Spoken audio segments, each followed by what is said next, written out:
නෑ මම නිල ලත් එකක් මේක නිල නොලත් එකක් නෙවෙයි මම හිතන්නේ සංවර්ධන කමිටුවේ සභාපතිතුමා පොළොන්නරුව එතුමා කියන එතුමා රාජ්‍ය නායකයා විදියට ස්තුතිවන්ත වෙනවා. අපි දැන් හිටියේ අනුර කුමාර දිසානායක මහත්තයා විතරයි මෙච්චර ජනාධිපතික. දැන් අපි දන්න විදියට දිස්ත්‍රික්ක වශයෙන් වෙනම රාජ්‍ය නායකයෙක් ඉන්නවා. සමහර විට සභාවට සභාපතිලා ඒ ප්‍රදේශයේ රාජ්‍ය නායකයා වෙන්නේ නැති.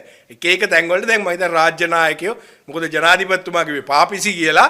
දැන් එතුමන්ලා කියන එතුමන්ලා රාජ්‍ය නායකයෝ කියලා. ඉතින් අපි දන්නේ නැහැ පාපිසිද රාජ්‍ය නායකයෝද අපි දන්නේ නැහැ. හැබැයි රටේ කිසිම වැඩක් නිසි විදියට වෙන්නේ නැති එක නම් අපි දන්නවා. දැන් මේ යන විදියට දැන් මිනිසුන්ට යමක් කර යුතුයි. ඊටු ඔබතුමාලා වැරදිලා හරි ආණ්ඩුව ගත්තොත් මේ ඊටු ටික බර අදින්න හැකියාව ලැබෙයිද ඔබතුමාලට? දැන් ලක්ෂ 50ක් විතර දෙනවා කියනවා අපි හිතන්නේ ලක්ෂ 50ක් දෙකට පුළුවන් වේද කියන කතාව. ඒක වැරදිලා හරි ආණ්ඩුවක් ලැබුණොත් ඔය බර අද ගන්න පුළුවන් වේද ඔබතුමාලා කන්නේ? නෑ මම හිතන්නේ මේ වෙලාවේ මුදල් දීමේ කිසිම ගැටලුවක් නැහැ. මේ ආණ්ඩුවට උමනාවක් තියෙනවා නම් එතුමන්ලගේ account එකේ ට්‍රිලියනයක් තියෙනවනේ. දැන් account එකේ එතුමන්ලා කියන විදියට බිලියන 1000ක් තියෙනවා. මේ අලුත් අයවැය නෙමෙයි. ගිය අයවැයේ වැඩ නොකර ඉතුරු කරපුවා. පාරක් හදන්න සල්ලි වෙන් කරාම ඒක 120ක් වැඩ කරලා. බෙහෙත් ටික ගේන්න සල්ලි වෙන් කරාම නිසි විදියට බෙහෙත් ටික ඇවිල්ලා නැතුව. ඊළඟට ඩිජිටලයිසේෂන් කරන්න ගියාම ඒකේ 100ට එකක් දෙකක් කරලා ඉතුරු වෙච්ච ට්‍රිලියනයක් තියෙනවා. මේ සල්ලි පාවිච්චි කරන්න.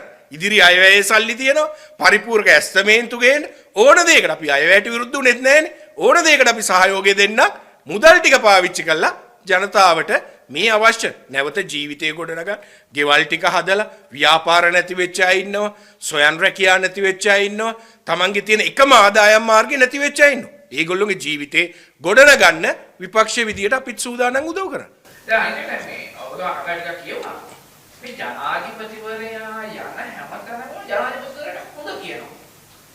ඒක හරි ආදරේ සලකනවා. හරි ආදරේ. දෙයින් අල්ලලා ගෞරවයක් ඒ කරන වැඩ ටිකක් මරු කියලා කරන්න එනවා මොකක් හරි මේ නිකන් අතුරක යනවා වැඩක් මේ කරන්නේ මොකද වැත් කරන්නේ මම දැන් ජනාධිපතිතුමා ඊටේ නුවරඑළිය අපි හිටියේ නුවරඑළිය එතුමා එනවනම් එන්න තිබ්බ වැඩිම ආපදා වෙලා තිබුණේ එක්ක වලපනේ එහෙම නැත්නම් කොත්මලේ මේව සම්පූර්ණ සමහර තැන්වල කිලෝමීටර් 5ක් දිගට නාය ගිහිල්ලා තිබුණා අපි යන තැන කන්ටේනරයක් විතර ලොකු ගලකින් තමයි ඒ නායන එක නැවතිලා තියෙන්නේ මේ වගේ තැන් කිසිම තැනකට මේ කඳවුරු වලට නෙවෙයි ජනාධිපතිතුමා යන්නේ. දැන් ජනාධිපතිතුමාට කියනවා අපි යන් හග්ගල යන් කියලා.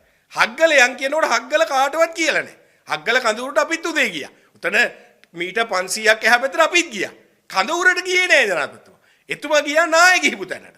එතකොට එතෙන්ට මාලිමාවේ 10ක් 15ක් සෙට් කරලා තියෙනවා 50ක් වෙන්න පුළුවන්. ඒගොල්ලෝ කියනවා සර් නියමයි. වැඩේ නියමට යනවා. හැබැයි ඇත්ත දත්තේ තමයි හග්ගල පන්සලේ හාමුදුරුවෝ තමයි කන්න දෙන්නේ. අද වෙනකන් ඒ ඉඩම් ටික බලන්න NBRO එකෙන්වත් කිසිම කෙනෙක් ගිහිල්ලා නැහැ. හැබැයි ජනාධිපතිතුමාට වැඩේ සුපිරියට යනවා 25000 හරි 50000 හරි කෝටි හරි කියලා එතුමා ගෙදර යනවා. අපි දන්නේ ජනාධිපතිතුමා සය කැමැත්තෙන් රැවටෙනවද? එහෙම නැත්නම් අර ජනාධිපතිතුමා පාපිසි කියන අය රවට්ටනවද කියලා අපි නම් දන්නේ නැහැ.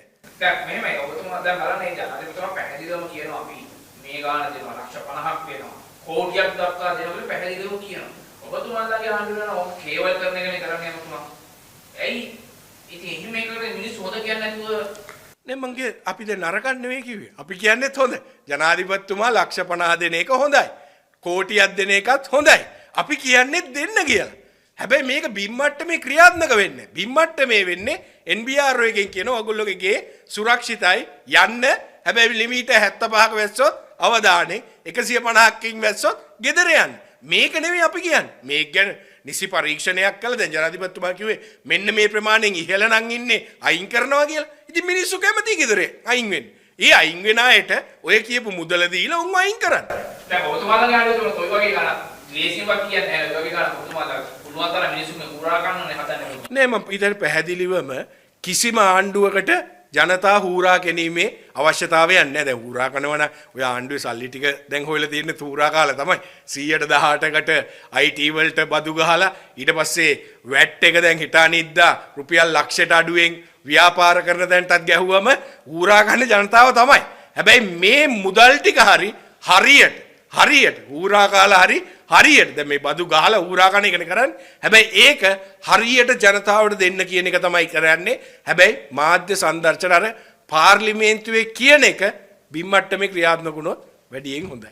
හැබැයි දැන් ඊයේ සංජීව ඉදිරිමාන්න අපේ හිටපු මන්ත්‍රීතුමා නම් කිව්වේ ආණ්ඩුවේ මේ වත්මන් ආණ්ඩුවේ මේ දුයි වුණාට පස්සේ, ඒ කියන්නේ ආපදාව සිද්ධ වුණාට පස්සේ ක්‍රියාකලාපය නම් හොඳ ප්‍රශස්ත මට්ටමක තියෙනවා කියලා. මේ සංජීව ඉදිරිමාන්න මන්ත්‍රීතුමා සමහර විට කළුතර දිස්ත්‍රික්කයේ තත්ත්වය ගැන කළුතර දිස්ත්‍රික්කයේ තත්ත්වය ගැන සලකා බලලා එහෙම නැත්නම් අර දෙනවයි කියපු මිලියන 10 ඒ මිලියන 5 ඒ වගේම 25000 50000 ගැන ඇහුවා මටත් ලොකු සතුටක් ඇතුව ඇත්තටම අපේ රටේ මිනිස්සුන්ට දෙන්න කියලා මමත් පෙරීද දිනේ දවස් දෙකකට කලින් මාධ්‍ය හමුව තිව්වනම් මම කියන්නේ තනේ ජනාධිපතිතුමා සුපිරි කෝටියක් දෙනවා 50000ක් දෙනවා 25000ක් දෙනවා හැබැයි ප්‍රශ්නේ තියෙන්නේ අපි නුවරට යනකොට මේක වෙනස් දැන් ඇත්තට මිනිස්සුන්ට දෙන්නේ ඒගොල්ලොන්ට යන ගෙවල් වල යන්න කියලා. දැන් ඉස්කෝලේ පටන් ගන්න ඕන කියලා ගෙවල් වල යන්න. මේක ඇත්තට කරනවා නම් හොඳයි. හැබැයි කරන්නේ නැති එක තමයි ප්‍රශ්නේ. ඒක තමයි අපි කියන්නේ මේක පාර්ලිමේන්තුවේ කිව්වා වගේම මේ ඉල්ලන මිනිස්සුන්ට කෝටිය දෙන්න. ලක්ෂ 50 දෙන්න. 25000 දෙන්න 50000 දීලා අවශ්‍ය කටයුතු කරන්න. අපි අපේ පැත්තෙන් ඔබතුමන්ලට පාර්ලිමේන්තුව ඇතුලේ විපක්ෂයේටියත් අවශ්‍ය සහයෝගය දෙන්න. හැබැයි ජනාධිපතිතුමා පාර්ලිමේන්තුවේදී කියනවා මම පාර්ලිමේන්තුවේ ඇවිල්ලා කියනවනේ කියන්නේ බොරුවක්. එතකොට ඕකත් බොරුවක් වේද ඇත්තක් වෙන්නේ. මෙහෙම අපි දැන් ඒක කාලයට ඉඩ දෙන්න ඕන.